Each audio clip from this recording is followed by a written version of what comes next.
Hice for 5 minutes. Thank you, Mr. Chairman.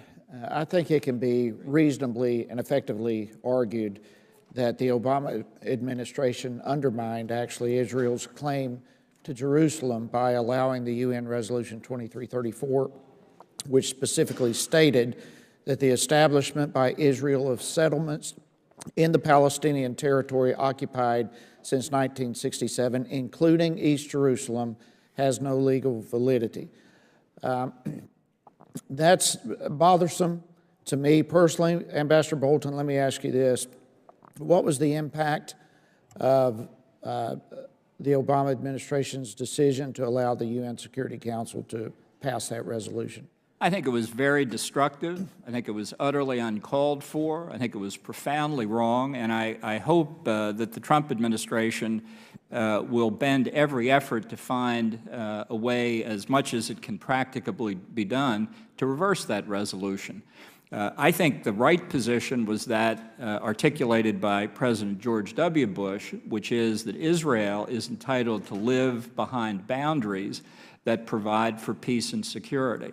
And the notion that the 1967 lines have any, which are really the 1949 armistice lines, have any binding juridical effect is completely wrong. And indeed, the armistice agreements of 1949 all expressly say that these are armistice lines with no political value.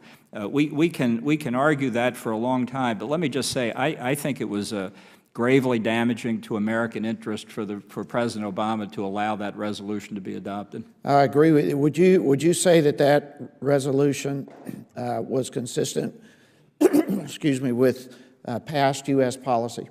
No, past U.S. policy, I think under Presidents Republican and Democratic alike, would have called for the veto of So what motivated the change?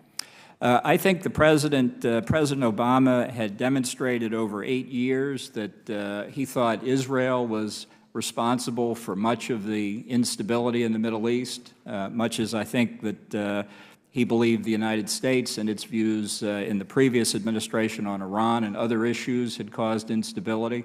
I think that motivated his decision, and I think he was 180 degrees in the wrong direction. So it was an anti-Israel policy? I don't know any other way to characterize it. I don't either. Would moving the embassy to Jerusalem help rectify that problem?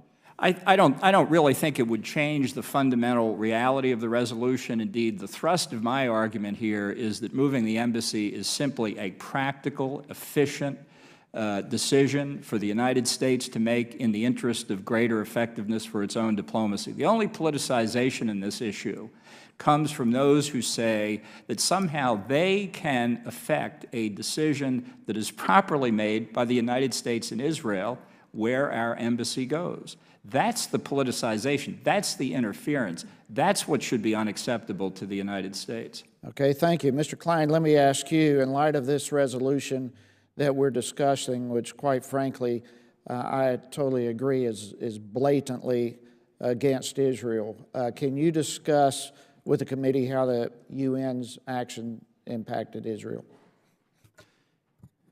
Well, this resolution was completely absurd in that it stated that the Jewish section of Jerusalem is occupied Arab territory, the Western Wall and the Temple Mount, Judaism's two holiest sites, is occupied Arab territory. It had no practical impact in Israel because in Israel everyone realizes it's absurd. And even throughout the world, most people realize that that's absurd. So it really only sent a message of the astonishing, really breathtaking hostility that the President Obama's administration had toward the Jewish state of Israel. And the entire UN. I mean, there's a blatant anti-Israel sentiment in the UN across the board that needs to be addressed. What can the United States do to help prevent and change this anti-Israel sentiment? Well, Ambassador Haley is beginning to do that by calling them out on their irrational and absurd positions against Israel when they ignore truly evil and horrific regimes throughout the world. And I think one thing that can be done, and there is legislation moving in that direction, is to make it clear to the UN that America will stop apportioning its share of funding of the UN if they do not change this outrageous resolution. I think if that happened, that resolution would be changed immediately, as opposed to the embassy not being moved immediately. That resolution would be changed immediately. Good recommendation. Thank you, Mr. Chairman. I yield.